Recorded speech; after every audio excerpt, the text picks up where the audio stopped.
नमस्कार. जर राहू तृतीय स्थानात असेल तर त्या व्यक्तीला तो बलवान व पराक्रमी बनवतो व भावंडांचे सुखही चांगले देतो. भाग्योदय अशा व्यक्तींचा हळूहळू होतो. या व्यक्ती कोणत्याही क्षेत्रात असोत स्वपराक्रमाने लवकरच नावलौकिक मिळवतात व एक चांगल्या उच्च ठिकाणी पोचतात.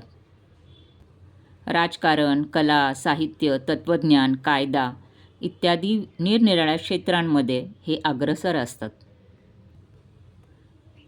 हा असा तृतीय स्थानातील राहू कोणत्याही राशीत असला तरी यश अशा व्यक्तीला मिळतेच मिळते.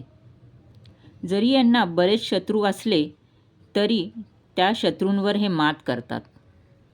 भय नावाची चीज यांना ठाऊकच नसते. यांचे शत्रू सुद्धा यांच्या पराक्रमाचे कौतुक करतात. पण जर हा राहू दूषित असेल तर प्रवासात भय किंवा प्रवासात चोऱ्या होण्याची भय, कार्य अपुरे राहणे किंवा त्यांच्याविषयी अफवा पसरणे अशी नेहमी भीती असते किंवा असे योग असतात किंवा पिशाच्य बाधासुद्धा होण्याची शक्यता असते.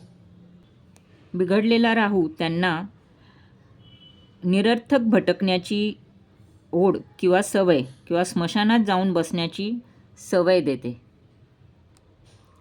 अशा व्यक्तींनी महादेव भक्ती करणे खूप हितकारक ठरते.